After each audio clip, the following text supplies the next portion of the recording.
주무관님, 무슨 일인데 그러세요? 아이고, 그랬군요. 그래서 소셜미디어에 글을 올릴 때에는 항상 확인하는 습관을 가지셔야 돼요. 너무 걱정할 필요는 없어요. 지금 주무관님께 필요한 SNS 위기 대응법부터 계정 관리 방법까지 제가 모두 알려드릴게요.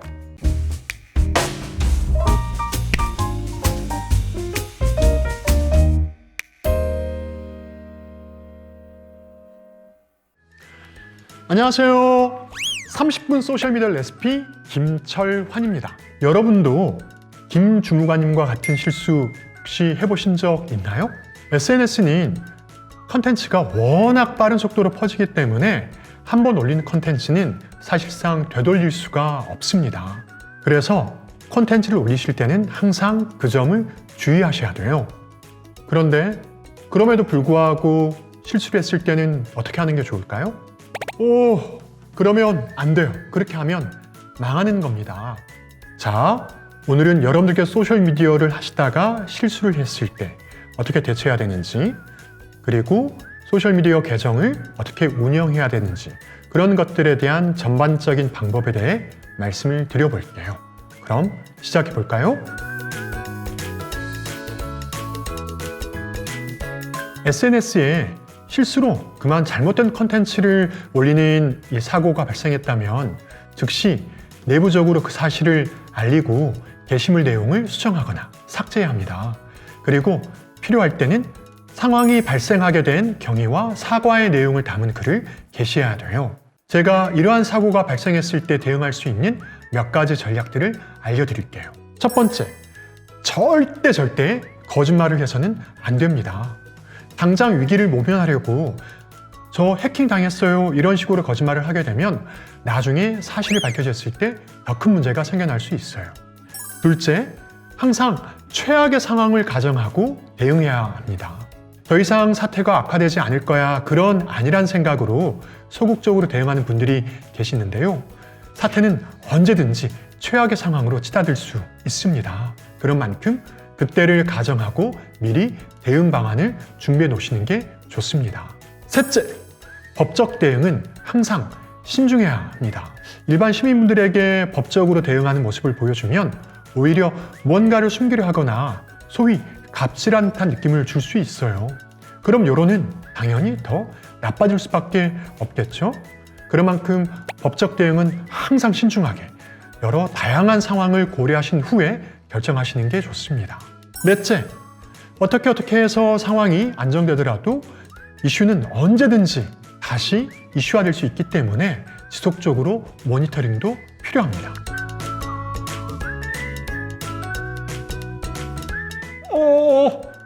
안 돼요. 안 돼. 단순히 부정적인 내용이라고 해서 담당자 임의로 삭제하면 왜 내 댓글을 마음대로 삭제했냐? 자유롭게 말할 수 있는 것 아니냐? 이런 식으로 민원이 들어올 수 있어요. 그럴 때를 대비해서 미리 시민 응대를 위한 가이드를 준비해 놓고 그 가이드를 시민분들이 확인할 수 있는 공간, 예를 들어 말씀드리자면 블로그 메뉴라든가 또는 페이스북 페이지, 소개란 등에 게시해 놓으면 좋습니다. 이를테면 비속어나 욕설 같은 경우에는 동의 없이 삭제할 수 있습니다. 이렇게 게시할 수가 있겠죠. 그래야만 부득이하게 댓글을 삭제했을 때 시민들이 납득을 하게 됩니다. 그럼 이쯤에서 공공기관은 소셜미디어 채널을 운영하면서 시민 응대를 어떻게 해야 하는가, 그 원칙 한번 보고 가실까요? 설명을 필요로 하는 문의가 들어왔을 때는 빠른 시간 안에 정확하게 알고 있는 범위 내에서만 답을 하되, 빠른 답변이 어려운 경우에는 기다려달라 요청한 후에 준비가 됐을 때 답변합니다. 다른 부서와 관련된 내용으로 문의가 들어왔을 때에는 관계 부서를 안내해 주거나 그 부서에 확인한 후 답을 달아줍니다. 서울시정과 전혀 관련 없는 내용으로 문의가 들어왔을 때에는 응답하지 않거나 자체적으로 정한 기준에 따라 처리합니다. 부서 정책이나 사업과 관련하여 욕설 등 불쾌한 말투로 말을 들었을 때는 절대 감정적으로 대응하지 않고 내부 규칙에 따라 적절한 조치를 취한 후 대화 내용은 캡처해서 증거 자료로 보관합니다.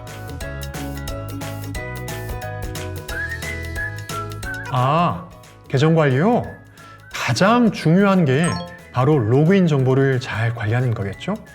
계정을 운영하다 보면 아이디와 비밀번호를 분실하는 경우가 있어요. 그리고 간혹 해킹을 당하는 경우도 있죠. 그래서 부담당자를 지정하고 부서 관계자 간에도 계정 정보를 공유해 두는 것은 필수예요. 그리고 또 한 가지, 이건 주무관님께서 말씀하셨던 실수에 대한 얘기인데요. 저도 예전에 같은 실수를 한 적이 있어요. 회사 계정을 제 개인 계정으로 착각해서 개인적인 이야기를 올려버리는 거죠. 분명 로그아웃을 했다고 생각했는데 나중에 알고 보니 아니었더라고요. 근데 이런 실수가 생각보다 진짜 많이 발생해요. 실수한 걸 깨닫고 지워도 이미 늦어버리죠. 한번 올린 글은 지울 수는 있어도 그게 박제가 돼서 영원히 기록으로 남게 됩니다. 다시 한번 강조하지만 글을 올릴 때에는 꼭 최종 확인하는 습관이 필요합니다. 모든 콘텐츠는 다른 직원의 도움을 받아서 더블 체크를 하는 게 좋아요. 또 업무를 마쳤을 때는 부서 계정이 잘 로그아웃 되었는지도 반드시 확인해 주셔야 해요. 마지막으로 부서 계정은 한번 개설하면 절대 방치하면 안 된다는 것. 이건 꼭 기억해 주세요. 제가 서울시 부서 SNS 계정들을 살펴봤는데요. 그 중에 방치된 것들이 꽤 있더라고요. 이유는 여러 가지가 있겠죠. 부서가 통폐합되면서 사라졌거나 너무 바빠서 관리할 시간이 부족해졌거나 인수인계가 잘 안 됐다거나. 그렇지만 이렇게 한번 계정이 방치되면 그 부서는 물론 서울시에도 안 좋은 이미지를 심어줄 수 있어요. 그래서 부서 계정은 반드시 꾸준하게 올리고 지속적으로 관리할 수 있다고 판단될 때만 개설하라고 말씀드리고 싶습니다. 법, 굉장히 중요하죠. SNS를 운영할 때 법적인 부분을 놓치고 그냥 올리는 이 분들도 많은데요. SNS에 글을 올릴 때는 저작권법, 개인정보보호법, 그리고 공무원이라면 공직선거법과 같은 관련 법규는 물론 이용하고 있는 소셜미디어 약관도 잘 지킬 필요가 있습니다. 주무관님이 법에 대해 얼마나 잘 알고 계시는지 한번 테스트해 볼까요? 제가 몇 가지 퀴즈를 내볼 테니 여러분들도 한번 맞춰보세요. 첫 번째 문제. 콘텐츠에 직접 찍은 사진을 사용하려고 하는데 시민분의 얼굴이 들어가 있어요. 그러면 초상권 침해가 될까요? 안 될까요? 된다면 O 아니면 X. 네, 정답은 O입니다. O. 시민분의 얼굴이 찍힌 사진이나 동영상을 그분의 동의 없이 소셜미디어에 게시하면 불법 행위가 될 수 있어요. 만약 행사장 사진을 직접 찍었다 하더라도 누군지 식별 가능한 사람 얼굴이 들어가 있으면 그걸 블러 처리하시는 게 좋습니다. 두 번째 문제 들어갑니다. 부서 사업을 소개하고 있는 언론사의 인터넷 뉴스 내용을 복사해서 우리 부서 블로그에 포스팅을 한다면 저작권 침해가 될까요? 안 될까요? 된다면 O 아니면 X. 네, 정답은 O입니다. O. 언론사 기사 역시 저작권의 보호를 받습니다. 부서 사업과 관련된 뉴스는 물론이고 기관장님이나 또는 부서장, 담당 공무원의 인터뷰도 마찬가지예요. 가끔 공공기관에서 뉴스를 복사해서 붙여넣는 건 비영리니까 괜찮지 않냐고 물어보시는 분들이 계시는데요. 비영리 목적으로 사용했다 하더라도 저작권 침해는 달라지지가 않아요. 저작권 침해가 맞다라는 거죠. 물론 예외가 있긴 하지만 언론사 기사는 아예 무단으로 사용하지 않는 게 안전할 겁니다. 자, 마지막 문제 들어갑니다. 여러분이 부서 계정에다가 어떤 정당이나 정치인을 지지하는 내용을 올렸어요. 그건 처벌을 받을까요? 안 받을까요? 받으면 O 아니면 X. 여러분의 선택은? 네, 정답은 O입니다. 우리나라 공직선거법은 공무원이 선거에 영향을 미치는 행위를 할 수 없다고 규정하고 있어요. 그런 만큼 부서 소셜미디어 이 계정에다가 특정 정당이나 정치인, 자치단체장을 지지하거나 비방하는 글을 올려서는 안 됩니다. 이건 여러분이 개인적으로 소셜미디어를 하는 경우에도 적용이 되니까 공무원이라면 이 점을 꼭 주의하실 필요가 있습니다. 어떠셨나요? 재밌었나요? 주무관님? 당연히 다 맞추셨겠죠? 죄송할 것까지는 없어요.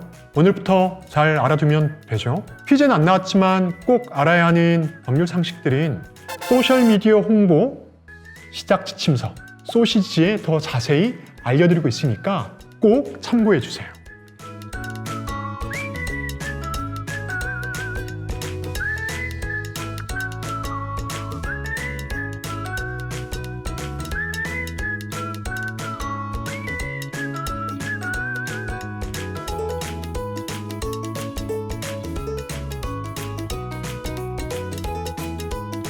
자, 지금까지 계정 운영과 관리 방법, 그리고 법률 상식까지 알아보았는데요.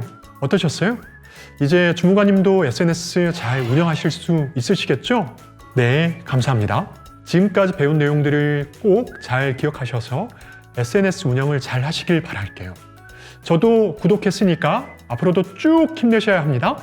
그리고 못다한 이야기는 여기 소셜미디어 홍보 시작 지침서 소시지에서 자세히 보실 수 있어요. 여러분 모두 이 소시지를 맛있게 드시고 소셜미디어 홍보에 자신감을 갖고 꼭 좋은 성과를 내시길 바라겠습니다. 그럼 저는 여기서 인사드리도록 하겠습니다. 여러분 감사합니다.